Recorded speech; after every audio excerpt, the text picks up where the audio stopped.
समानता का अधिकार 14 से लेकर के 18 तक में इसका वर्णन है। समानता से तात्पर्य है बिना भेदभाव के सभी वर्गों को समान मानना।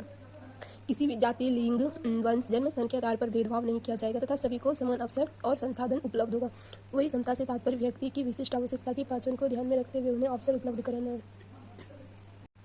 अलग अलग जरूरतों के अनुसार इसे उपलब्ध कराया जाता है। समता एक लक्ष्य जबकि समानता एक लक्ष्य जबकि समता एक प्रक्रिया है। समानता वह स्थिति है जिसमें किसी को भी विशेषाधिकार प्राप्त नहीं है। जैसे कि संविधान में समता का मतलब है सभी को समता प्राप्त है तथा सभी वर्गों को समान मानता है। समानता सभी वर्गों को समान मानता है। समानता यह 4 प्रकार की होती है: कानूनी समानता, सामाजिक समानता, आर्थिक समानता और राजनीतिक समानता। समानता के बारे में अब इसके बारे में चर्चा करेंगे। समानता के बारे में चर्चा करेंगे। समानता के परिचय, समानता का प्रकार, समानता का संविधान में क्या क्या वर्णन है, समानता को लेकर के राज्य सरकार और केंद्र सरकार ने क्या क्या प्रयास किया है, समानता को लेकर के सुप्रीम कोर्ट का क्या निर्णय रहा है, समानता को लेकर के संविधान में क्या क्या चुनौतियां मिली है और उसे समानता को लेकर के क्या क्या समाधान मिला है। समानता के प्रकार वही कानूनी, सामाजिक, आर्थिक और राजनीतिक है, जिसमें कि कानूनी अधिकारता पढ़ेंगे आर्टिकल 14। यह 36 तथा ऊर्ध्वाधर अवधारणा पर स्थापित है। 36 अवधारणा के तहत विधि के समक्ष सब बराबर होता है, मतलब कानून के समक्ष सभी बराबर है, अर्थात विधि के समक्ष समानता से किसी भी जाति, धर्म, वंश, लिंग, जन्म स्थान, नस्ल के आधार पर भेदभाव नहीं किया जाएगा। यह अवधारणा ब्रिटेन से प्रभावित है। और ऊर्ध्वाधर अवधारणा विधि के समान संरक्षण को स्थापित करता है, अर्थात विधि सभी पर समान रूप से लागू होगा। ऊर्ध्वाधर अवधारणा जो है विधि के समान संरक्षण को स्थापित करता है, अर्थात विधि सभी पर समान रूप से लागू होगा। यह अवधारणा अमेरिका से प्रभावित है, जो विधि के समान संरक्षण का प्रावधान।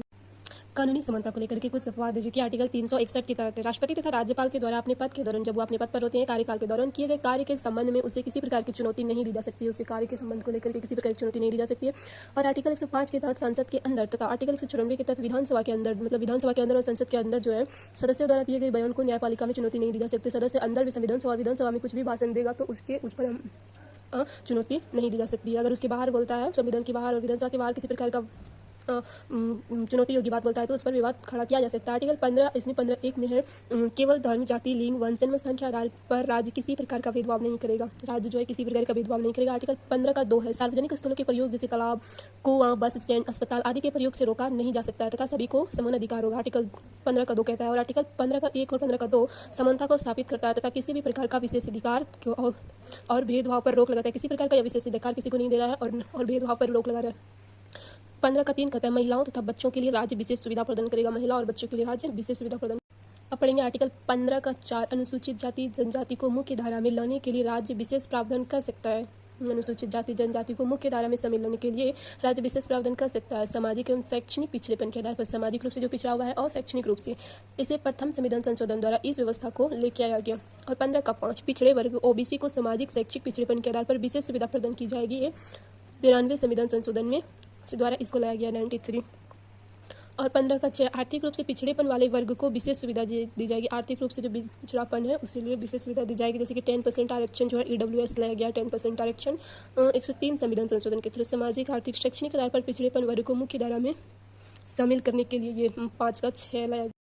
अब पढ़ते हैं लैंगिक समानता। लैंगिक समानता के बारे में पढ़ेंगे, उसका परिचय, उसका वर्तमान स्थिति, उसकी आवश्यकता क्यों और उसका विकास क्या हुआ है स्वतंत्रता पूर्व, स्वतंत्रता के बाद, मतलब वर्तमान में।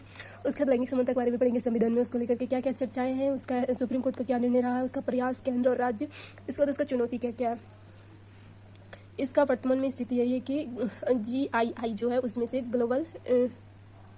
GII ग्लोबल इनइक्वालिटी इंडेक्स में भारत का 193 देशों में 108वां स्थान है। और GGGR एक सूचकांक है जो कि जिसमें कि भारत का स्थान 2025 में 131वां है। 148 देशों में बहुत गिरा हुआ है।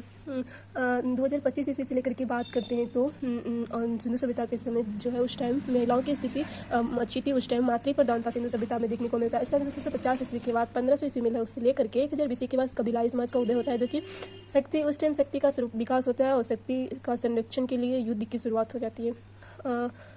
भारत में आज भी क्या होता है 23% महिलाओं का बाल विवाह हो जाता है 18 वर्ष से कम उम्र की महिलाओं का। इसके लिए सरकार क्या क्या प्रयास कर रही है तो दहेज रोकथाम, घरेलू हिंसा रोकथाम, कार्यस्थल पर यौन सुरक्षा, नारी शक्ति वंदन योजना जैसे बहुत से प्रयास कर रही है। बेटी बचाओ बेटी पढ़ाओ, मातृवंदन योजना, दीदी लखपति, उज्ज्वला योजना, जनधन योजना, बहुत सी सरकार प्रयास कर रही है। इसके बाद आगे देखते हैं महिला सशक्तिकरण को लेकर के क्या क्या कहा गया। तो यह एक सांस्कृतिक सामाजिक धारणा है जो पुरुषों के साथ महिलाओं के समान अधिकार का प्रावधान करता है। वही लिंगानुपात एक जैविक धारणा है जो पुरुषों की संख्या के आधार पर महिलाओं की संख्या निर्धारित करता है। वहीं महिला सशक्तिकरण लैंगिक समानता को बताने की दिशा में एक प्रयास दिखाई देता है। महिला सशक्तिकरण लैंगिक समानता को दिखाने का प्रयास करता है, जिसके तहत महिला को सुविधा प्रदान कर सशक्त किया जाता है। भारतीय संविधान के आर्टिकल 15(3) के तहत महिलाओं को विशेष सुविधा देने का प्रावधान करता है, जिसे मौलिक अधिकार के रूप में स्थापित करता है।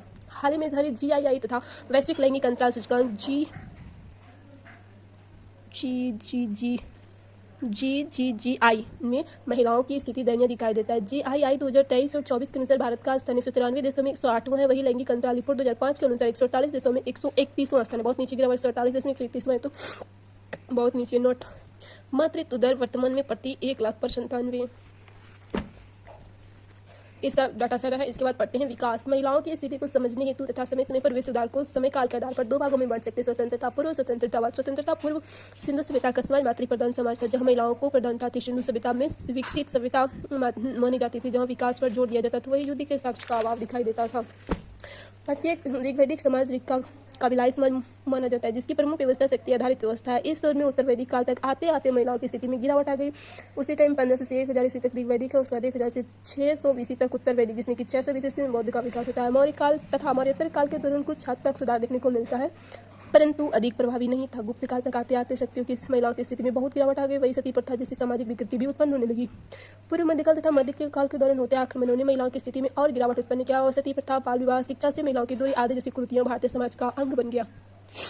18वीं शताब्दी के दौरान, जिसे भारतीय इतिहास का अंधकार युग कहा जाता है, ने सामाजिक कुरीतियां बड़े पैमाने पर दिखाई देने लगी। इन समस्याओं को दूर करने हेतु समाज सुधार को द्वारा बहुत से प्रयास किए गए, जिसमें कि राजा राममोहन राय के प्रयास ने सती प्रथा का अंत किया, और ईश्वरचंद्र विद्यासागर के प्रयास ने विधवा पुनर्विवाह को बढ़ावा दिया। ज्योतिराव फुले के प्रयास से महिला शिक्षा को बढ़ावा दिया गया, और महात्मा गांधी के विभिन्न आंदोलनों में महिलाओं ने बढ़ चढ़कर भूमिका निभाई। स्वतंत्रता के बाद क्या क्या हुआ तो जानते हैं।